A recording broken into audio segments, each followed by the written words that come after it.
So this is No Nazis Antifa, and there's a fist punching a swastika.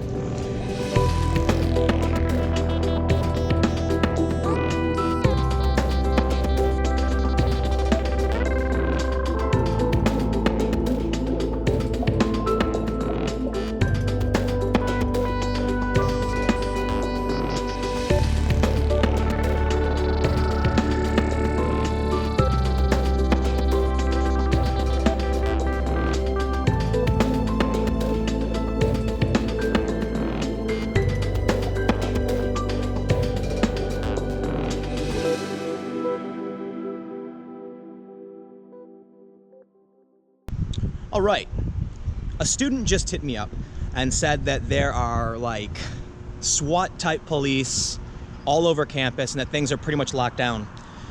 He's telling me that for weeks there's been Antifa graffiti and stickers all over the place, and that he wants to go and see what's happening tomorrow at Richard Spencer's speech.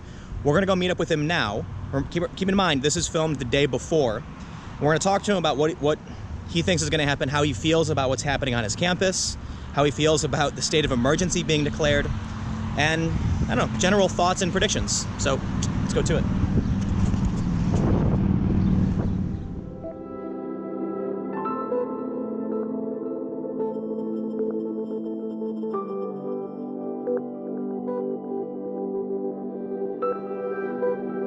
So we're sitting in this lovely little picnic table, and you're Tommy.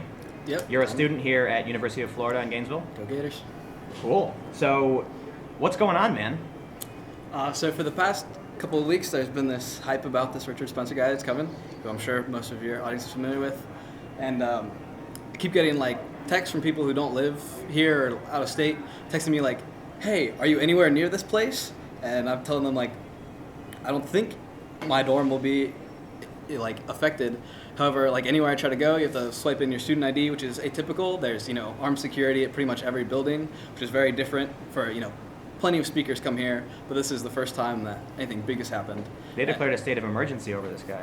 Exactly, yeah. The Florida governor, like the whole state is recognizing the state of emergency. So that's different. That's when the text started coming in, when it started becoming like national news that the whole state has been placed so that they can use the state resources in order to provide security. There have been rumors of like the National Guard being called in. Do you think that's possible?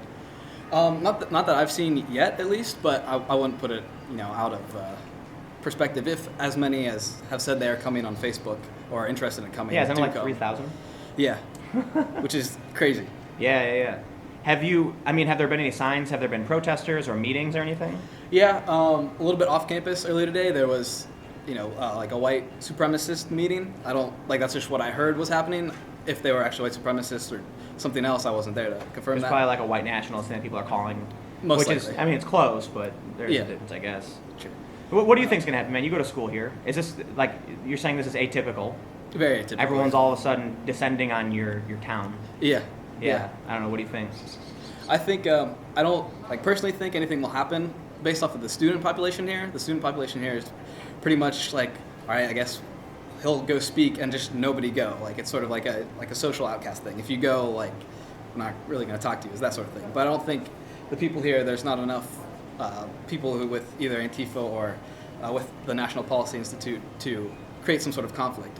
However, people from out of town drawing the attention, that's, I think, where the conflicts will I think but the governor declaring a state of emergency, he sent a beacon out to basically the entire country. Yeah. This is happening here, and it sort of escalated the level of severity, I suppose. Sure. Now, I normally wouldn't come to something like this. Yeah. Just because, Richard Spencer gives speeches all the time. He has protests all the time. But declaring a state of emergency, I feel like now there's going to be a lot of Antifa and people who want to protest him who are like, we have to go to this. Sure. You mentioned the security. Have there been any other changes? Do you feel like the staff here has been acting weird?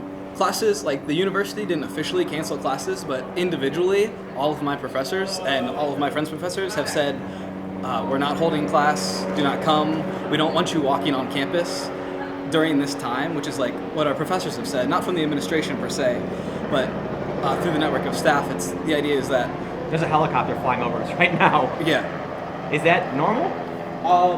I mean, helicopters fly over the place all the time, but True. I also feel like There's not, if you just notice the group of the ORF troopers, the private they just security, walk past us. there was maybe a dozen of them walking past. You can see them over there. Oh, whoa. That's obviously not usual. Armed people walking around campus just willy nilly. Of course, we Wow. have police here like any campus, but So not private security. So let's go back. Your classes are being canceled. Yes, for a speech that's happening not during a conflicting time.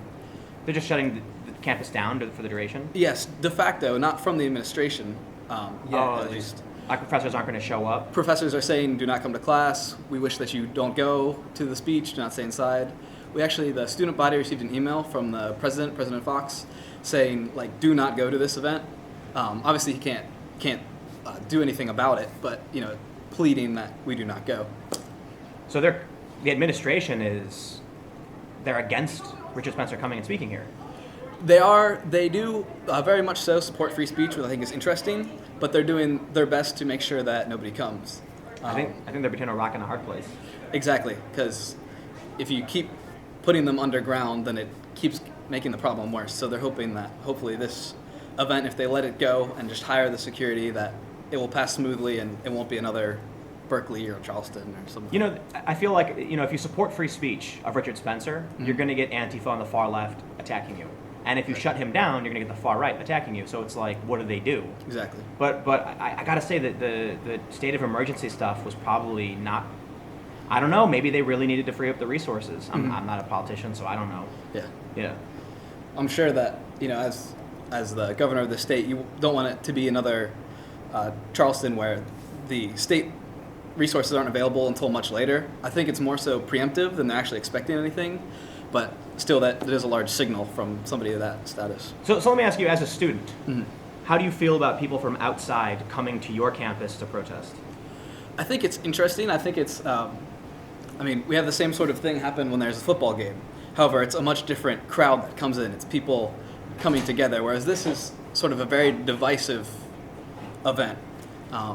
So I think that the people who are coming in and the people organizing, there's a big group called No Nazis at UF is their like organizational title, who's organizing protests and that kind of thing.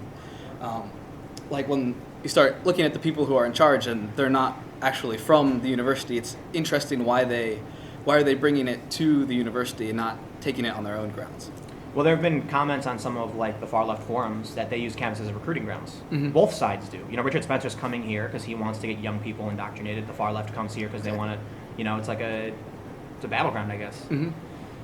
Yeah. And I feel like a majority of everything is like 90% hype, because when you're in class and you talk, like I talk to some people like, who's coming? So it's not like the end of the world, and it's actually going to be like a huge event based off of the student population. There's no way to predict what other people are going to do necessarily. Do you feel like a lot of students know about what's going on? I feel by now they do. Just ever since I forget when Governor Scott declared the state of emergency, but like ever since then it became like news, like formal news, not just sort of alternative media type news. That's when people started to realize that something bigger was happening than just another speaker that people may or may not like. Here's the important question. Are you going to Richard Spencer's speech? I am attempting to. I don't know if I will be able to get in. I've heard some reports that they're only letting people associated with the National Policy Institute, which I definitely not part of. They're only letting those people get tickets. However, I don't know if that's true or not. I'm still going to try to show up. I at least want to look around and see what rocks and stuff people are throwing at each other, if that happens. So you said you're not a part of the National Policy Institute. Is it safe no. to say that you disagree with people like Richard Spencer? Absolutely, yeah. So I understand for a lot of people watching this, they're going to say it's an obvious question, but I think it should be asked. Why would you then want to go hear what he has to say? Well, I think it's mostly the teenage male in me of when you tell somebody to not do something, your first instinct is to, well, what is that something I should not do? And so, like my two best friends are from Togo, Africa, and Mexico. Like, I would not want them to leave the country. I do not support any sort of ethno-state. But if other people believe in what Richard Spencer is saying, you can't just say, oh no, that's dumb, and then shoo them off as if they're not people. They have actual arguments. So I'm interested to hear what arguments will he make so that you can best sort of counteract those from an argumentative standpoint. Yeah, I think it's the obvious answer. How can you argue against someone if you don't know what they're talking about? Then it just becomes two people holding their ears and yelling at each other, right? Essentially, yeah. So what do you want to happen? What I want to happen is for... As a student? As a student, I would have preferred if I could have still gone to class and still gotten through my course material, because that's, more important to me than whatever shenanigans is going on outside. However, I feel like if there are protests, I want people to feel safe and not feel like they're in some sort of trapped position where they have to pick a side. Because I feel like that's where the power struggle comes in, is where it's this false dichotomy of you have to be either a white supremacist or an anti-fascist, which I think is just unrealistic sort of fringe groups. Not even that. Simply by going and trying to hear what he has to say makes you a white supremacist. Exactly. They'll say you're supporting him, or I think, like as we just said, going and hearing what he say is the perfect way to arm yourself against his ideas if you want to. Sure. And I think it's also interesting, sort of I've been reading into like Hegelian philosophy, and essentially his dialectic is that there's this, supreme moral forces in the world going back and forth at each other. And what happened in Prussia, which is where Hegel was living, it turned into right Hegelians and left Hegelians. The right Hegelians turned into Spengler, which turned into the Nazis. The left Hegelians turned into Marx and Engels, which turned into the communists. And that's almost essentially what is happening here with you can trace easily the ethno-nationalists or the Spencers to a Nazi-like frame of thinking. And you can very clearly trace the anti-fascists to communist thinking. A lot of them fly the red and black flag. Yeah. And so it's this Hegelian dialectic divide that's been going on for a long time, which I think is so interesting to have been reading about. And then it's actually potentially happening, where I'm reading this book, it's actually happening outside. If you're into the weird New Age spirituality, you've manifested this. It's come to your doorstep. I hope this wasn't me who manifested this. All right, man. Any final thoughts? I'll send you there's pictures around of, this is Antifa zone with, I would love to hear you sing Punch Nazi again, of course. They have the big fist going into the swastika, so I think that those posters are interesting. But there's also a lot of chalk that's saying, nonviolence is the way to go. Are there still posters set up? Mm-hmm. Yeah, you want to go? Can we go check one out? Sure, yeah. All right, let's do it. Sounds good. Yeah, sure. So right here, people have been tearing down posters. We can see the remnants all over from both sides. This one is a no Nazis at UF. Look at this. No Nazis. We need you. Wait, what's it? We need your something. Well, they've torn it down, but Facebook.com/no white supremacy at I can't read at UF. Okay, it's been torn down, but yeah, there's one of them. Let's go see if there's more. Oh, there's another one. It's 3 miles from here? 3 miles from here, and they started to put stuff up. So this is no Nazis, Antifa, and there's a fist punching a swastika. Here's the thing, okay? I'm gonna get a picture of this. But punching a swastika, hey, I like that. I don't think anybody here likes Nazis. And I think a lot of people here don't like Richard Spencer either. But it's a slippery slope when you start punching people who are just speaking somewhere. Show up to the event and then criticize him and call his ideas bad. Stickers are cool. I don't mind stickers, but I certainly have a problem with punching random people in the street who aren't doing anything, because that incites more violence. It makes the problem worse. But anyway, by the time you're watching this, either the event's already taking place. It's supposed to be 2:30 tomorrow. This video is going to air at 4 p.m. So I thought it'd be important to just kind of show a little bit of what we were doing as we came here, and kind of how at least one of the students felt to get a picture, I suppose. So let me know what you think. Comment below. Follow me on Twitter, because as you're watching this video, I'm probably still here tweeting about something having to do with the breaking news. Make sure you subscribe to my YouTube channel, because that's where the live stream will be, which you might already be watching or just finished watching. I don't know. And yeah, stay tuned for breaking news from around the world. New videos every day at 4 p.m. And if you want to support my work, go to timcast.com/donate. Give whatever you'd like, give nothing at all. My videos are always free and available every day at 4 p.m. Stay tuned, and I will see you tomorrow.